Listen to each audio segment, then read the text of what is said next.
Welcome to the intersection of technology, cybersecurity, and society. Welcome to ITSP Magazine. Knowledge is power, now more than ever.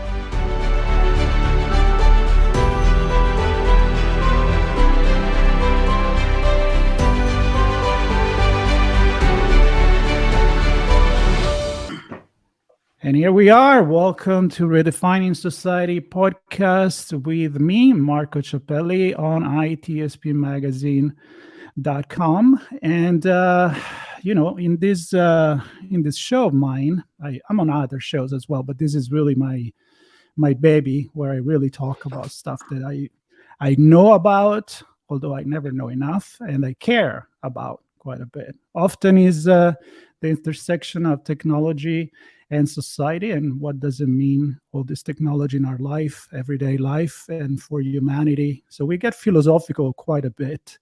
And today I have a feeling we're gonna get philosophical, I assume, because we're gonna talk about a book that is about liberal arts. And I don't know, a lot of people nowadays, when they hear that, they kind of cringe or they get excited. I don't really know why. Maybe our guest can explain that.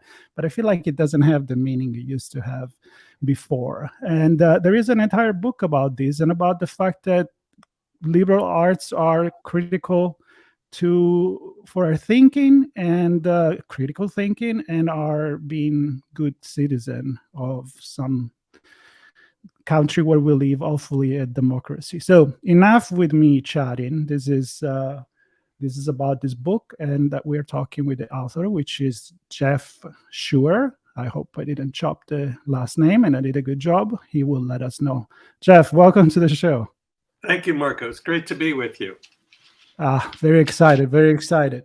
So I hope I did a decent job in introducing what the topic is going to be, but I'm going to let you introduce yourself. So thank you, Marco.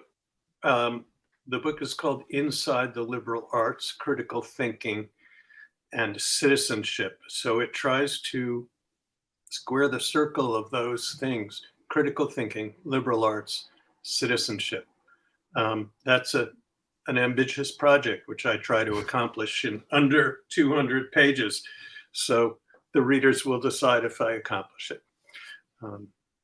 It started with the idea that people talk about the liberal arts being conducive to critical thinking, but they never showed the goods. They never explained how that works. They never defined the terms liberal arts and critical thinking.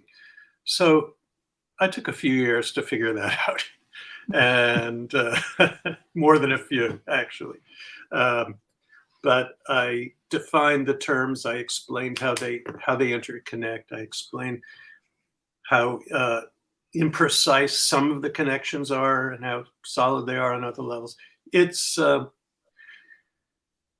big job, and I'm pleased with how it came out, and I hope readers will be too. It's taking on the entire liberal arts universe, and also providing a kind of a template for students or junior scholars, graduate students, people who want to recapture their liberal arts educations, anyone who considers themselves, say, a lifelong learner, anyone in any of those categories.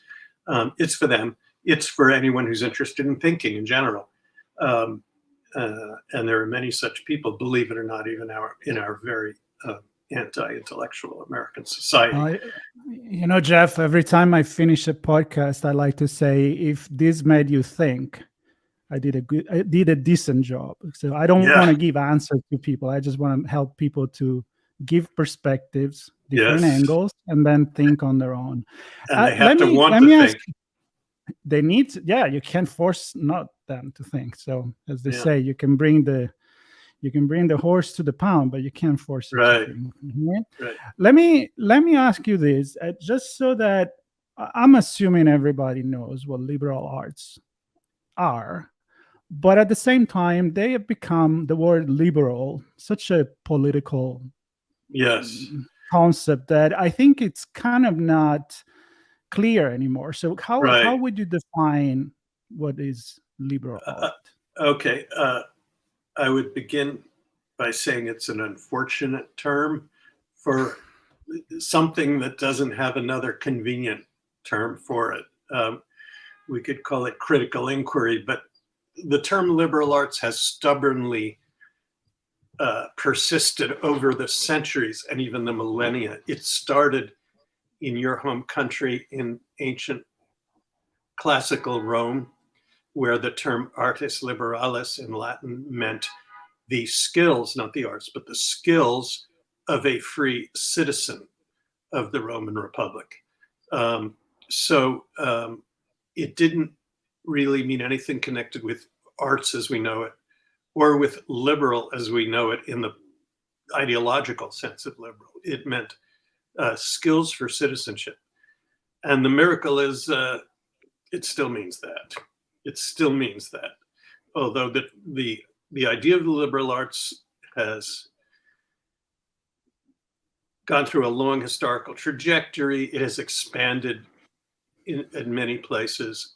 And I would also suggest it really starts, not to take anything away from classical Rome, it really starts in ancient Greece with the first attempts at philosophy and at rationality by Plato, Aristotle, and others.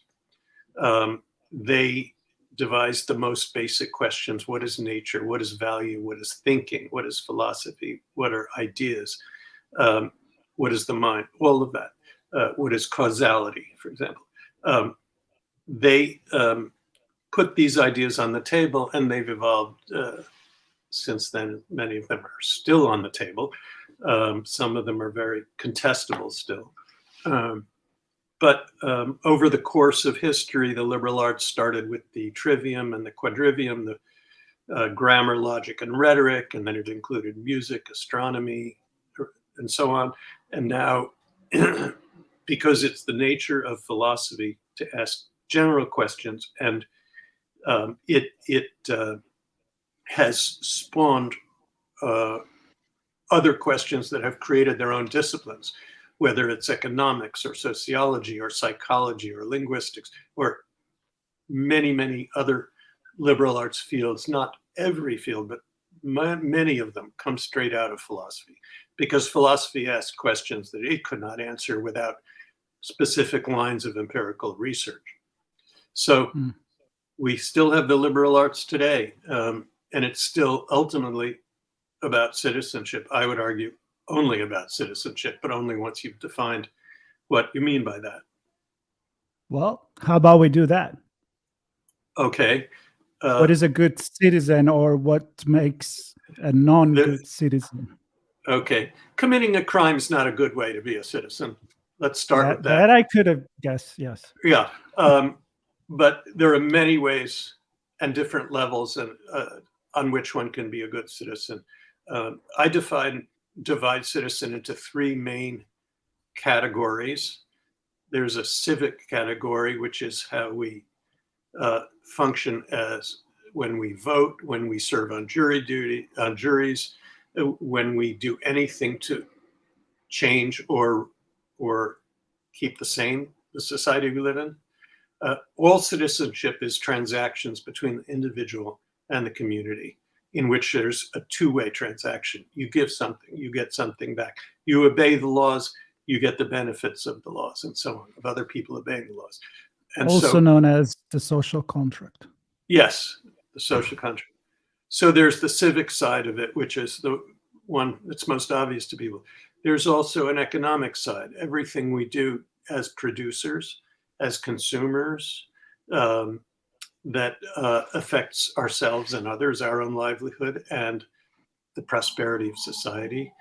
I call that economic citizenship. And then finally, there's cultural citizenship, which is all of the various conversations we have about our culture, about meaning and value in our culture, and what we like and what we stand for and whom we affiliate with, and all of that creates conversations. And that most of that, or much of that, is in the arts. But I would argue that sports is a locus for that too. Religion is a locus for that too. all kinds of things that we voluntarily do, our hobbies, anything that takes us outside of the home that involves interactions with other people is a kind of cultural citizenship. Well, it all makes sense to me, especially when you live in a democracy where you do need to be active, because if you're not, if you don't use that civic right that you have, then you may end up losing it. Now, I'm not going to go political on this, but if we look back, as you mentioned, to even the meaning and the reason why philosophers were very involved in the political life of the antique democracies in Greece and so forth. So I guess that when you decide to write a book like this, is because you see the need for it, right? Yes. So what's your position then on? I'm assuming that you see the lack of this critical thinking. Well, we always need more critical thinking. There's been a lot of there's been a lot of work on it. We didn't need another book necessarily on critical thinking per se. There are many of them, good ones. And similarly, there are a lot of very good books on the liberal arts, a lot of good books on citizenship, but none that sort of synoptically put them together and create a single horizon for the whole. And that's what I was trying to do, answering the question, how do liberal arts promote critical thinking, and how do they together promote citizenship? So I saw the need for it. I also was ready for something new after writing 2 books on media and politics. And at the time I started this, goes back almost 10 years, but the media landscape was becoming very confusing, and I was too old to understand it. So I decided I would sort of return to my roots, which are in philosophy. I'm always interested in media as well, but my academic roots are in philosophy, and this question just grabbed me and became a consuming interest for many years. Yeah, it's a complicated conversation. I can kind of think about that. When social media happened, it was a big change. The internet definitely was a big change. And I remember my days studying political science and information. We talked about, before the internet became commercial, you need to read 3 newspaper every day at least, one from the left, one from the middle, one from the right, and make up your own mind, which is very much critical thinking, I believe. And now we're just bombarded by who knows, there's no filters, and that may be a conversation for another time. But maybe, of course, they are connected. I mean, I can totally see the connection between those books, but the role of education in these, is the school system that didn't keep up with these changes? What went wrong, maybe? That's almost too big a question for me to answer, Marco. Take one piece of it. One piece of it. I think the ultimate aims of education and the aims of media haven't changed. It's to inform and enlighten people and to give them context and understanding so they can function as citizens. And in fact, I think the connections between media and education are much stronger than most people realize. Media is adult education, really. And education is preparing people to be adult consumers, adult citizens, and so on. So they're joined at the hip, really.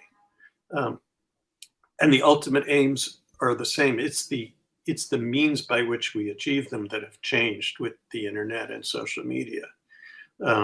It's how we get informed. It's the dangers we face in trying to get informed of fake news and deep fakes and all of that, which I don't particularly enjoy wading into, but I recognize it's a very, very big problem, and about to get much bigger with AI. You want to go there? Not really. Not really. Okay, I will if you want. No. That's okay. Too big of another, maybe another conversation we can have on that. But there's definitely, that's what is coming. But let's stay to what it is, right? So, but you asked why education has been declining in America. Mm-hmm. And I think it's a broad cultural phenomenon that started with electronic media, started with radio and television, really, and people reading less and talking to each other less. That's a key part of it.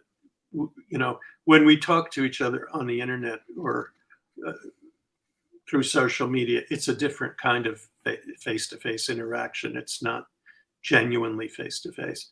And I think we suffer unconsciously from too much interaction on that level and not enough on the human level, where we really talk and really listen and something really comes out of it.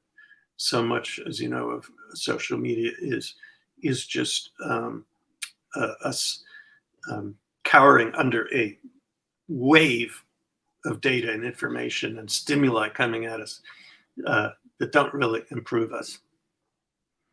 So when I think about critical thinking, the word critical, right? It's not that have a negative connotation. When we think about, a food critic or a restaurant or not at all a movie, but it's not. It's actually constructive usually. And in fact, food and movie critics have a constructive role too. It includes being negative and it includes being positive.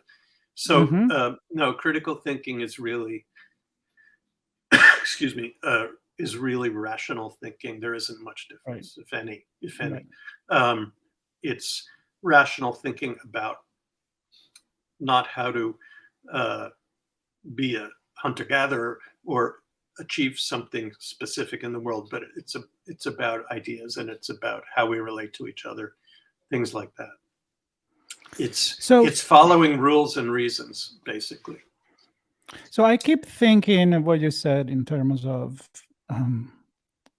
online social media relationship. We spent the past 3 years of the pandemic working from home, learning from home. We are recording right now on a platform that we're there. Mm-hmm.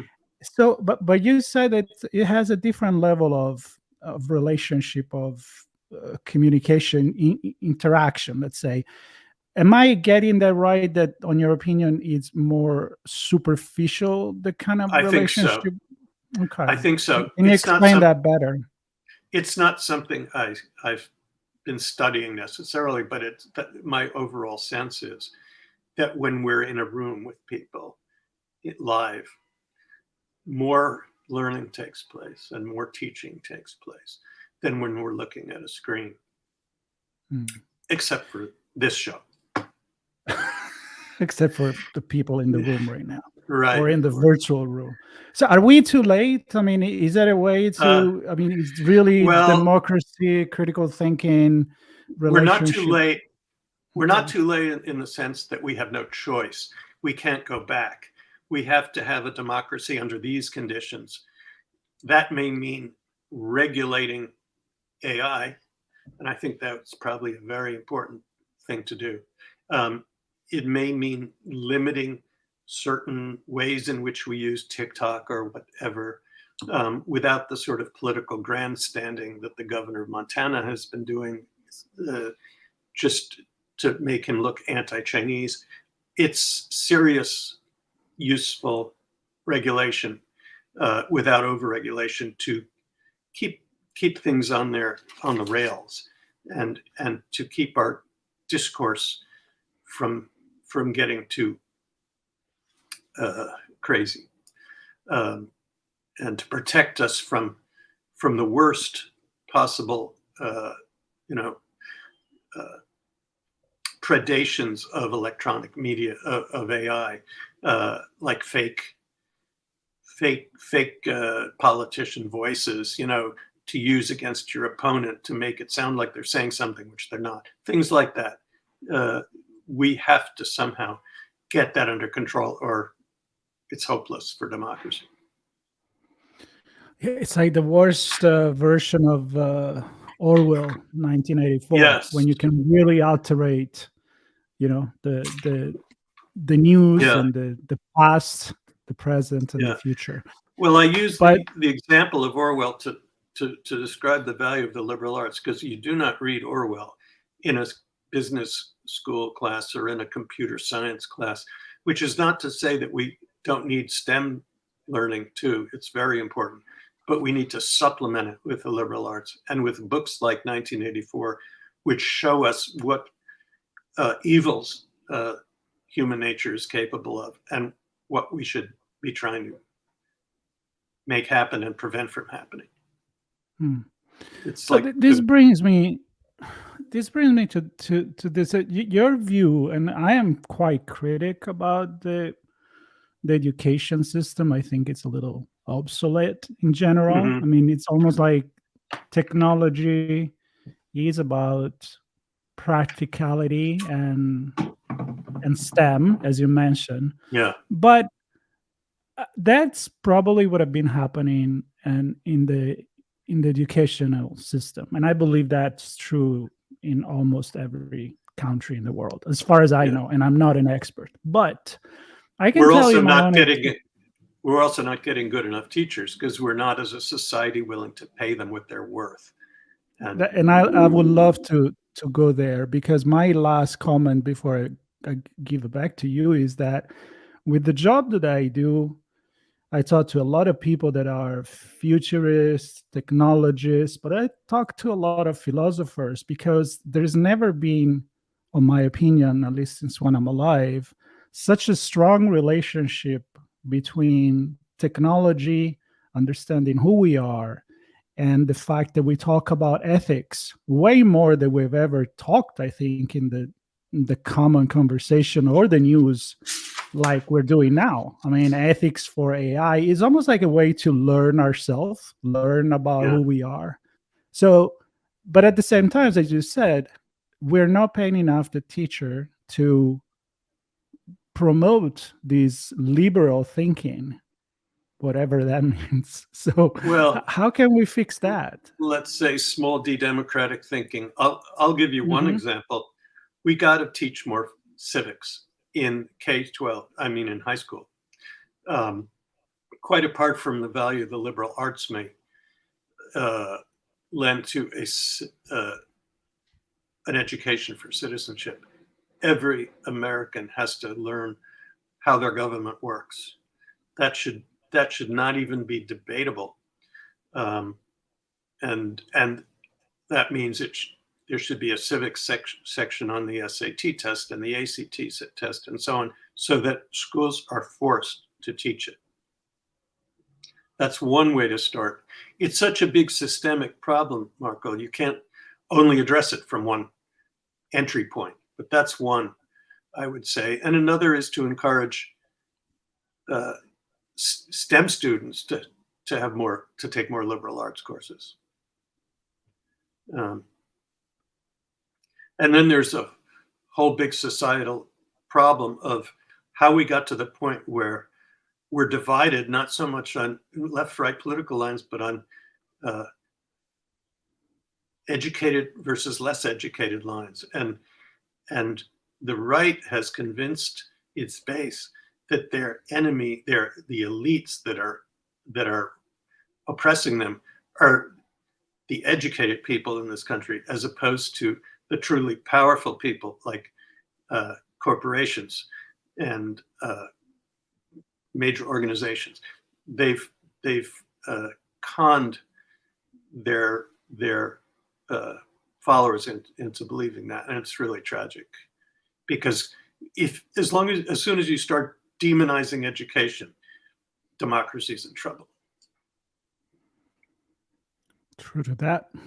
I mean, if you keep people, I don't want to go back to, you mentioned the Roman Empire a few times, but it makes me think about Panem and Circenses, where you give them bread and circus, and they're not going to put their mouth into the politics of the city. Now, that's an extreme. I don't even know how ultimately true that is, but let's assume it is. It's kind of what we're facing nowadays. Entertainment, commercial capitalism, and and I don't Exactly. care who is up there making the rules or what the rules And this are. isn't, and yes, and this isn't new.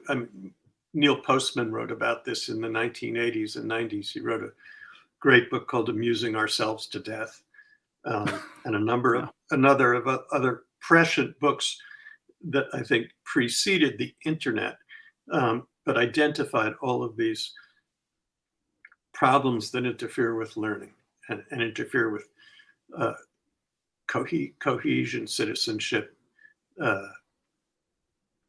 communities. You know, using language is a form of community. Rationality is a form of community. It's agreeing. It's a kind of language for thinking that enables us to agree about certain things. I say I'm doing this because of that. I say I'm acting this way because of that rule or that idea or that guideline. It's a way of coming together. It's not a way of separating us, as our values sometimes do separate us and have to separate us. But it's a common ground, and we're losing some of that in the era of electronic communication. And Postman was one of the first. Jerry Mander was another, when he wrote 4 Arguments Against Television, 4 Arguments for the Elimination of Television. Not a serious title, but a very serious book. And so I'm not the first to be on that bandwagon. No, I can see a lot of and share a lot of your thoughts. Maybe I'm more positive in my thinking with technology because it's my my job and looking ahead, but also because I need to stay a little positive about things when I balance dystopia and utopia. But it's there, it's a possibility. And I'm certainly not an anti-tech person. No, I understand that, but you're I racing. think technology may end up saving us from the predations of technology. Actually, when it comes to, for example, global warming, I don't think we have the political will to make the sacrifices it will require, but I think the technology may get us out of it if we're lucky. But I always go back to something Henry David Thoreau said in the 19th century. He said, our machines are but, what did he say? Perfect means to imperfect ends. Yes. So we still have to argue about our ends and which ends we're going to pursue. He said, improved means to an unimproved ends, if I may correct that. We still have to improve our ends, and that's what democratic conversations are about. But technology will always improve our means, whether we like it or not. And every invention we can possibly achieve is going to be used in some way, for good or for ill. Mm-hmm. Well, it's tool in the end. That's the point. Listen, as we wrap this conversation, which I could have with you sitting with a coffee probably for hours, because I have a lot of thinking of the things you're discussing. I would like to wrap it up with 2 things. One, and you mentioned at the beginning, who's this book for? Because I think as a writer, you always have your audience there, and you kind of mentioned it, but I'd like you to go a little bit more in that, because I know that part of it is students and the new generation, the upcoming, the next future generation. Some advices maybe on how to think more critically or why they should embrace liberal arts. So kind of like a manifesto. Yes. Well, if you can't sell citizenship and democratic citizenship, you shouldn't be trying to sell anything because it's hopeless. I wrote the book to resolve the questions in my mind and to provide a template for people who are looking, either going into the liberal arts or involved in the liberal arts as students or graduate students, or as educators, deans, anybody making decisions about higher education, and try to figure out these questions of critical thinking and citizenship and what the liberal arts are. I think I succeed, frankly, in inside the liberal arts, at least on my own terms. And I certainly welcome any arguments or feedback from your viewers, listeners, readers. But that's the general idea. It's to give people sort of a handbook on critical thinking that's also a model of what the liberal arts are all about and why. Well, that sounds, again, you say it took you 2 years, probably on top of those 2 years, even more than 2, your entire life thinking about it. Yes. It's kind of like, and I want to make a quick plug for one of my favorite authors whom you will Please. know, Norberto Bobbio. He's one of my heroes, one of my great heroes as an Italian writer on politics and political theorist. Very good, very good. Thank you for doing that for the country. I think it's an important book. I've read the summary and few excerpts, but it's definitely something that I am interested in, and I think it should be honestly read by anyone. So again, this is Inside the Liberal Arts, Critical Thinking and Citizenship. We will have links to connect with you, whatever you want to share, for people to connect with you, to your website, to where the book can be found. And again, Great. As you said, and I said at the beginning too, my goal, and it sounds also your goal, is to make people think. So if you want to think a little bit, if you want to read, have an open mind, forget Here's the your politics. chance. Here's your chance. Very well said. Very well said, Jeff. I want to thank you again for people watching the video. Glad you stick around. For people maybe driving in the car, walking the dogs, and just listen to the audiobook, I hope you got something out of it. And feel free to comment, share, subscribe, get the word going. We need to think, everybody, a little bit more. Jeff, thank you very much. Thank you, Marco. Great to be with you. Great to be with you. We hope you enjoyed this conversation. If you learned something new and this story made you think, then share ITSPmagazine with your friends, family, and colleagues. If you represent a company and wish to associate your brand with our conversations, sponsor one or more of our columns. We hope you will come back for more stories and follow us on our journey. You can always find us at the intersection of technology, cybersecurity, and society.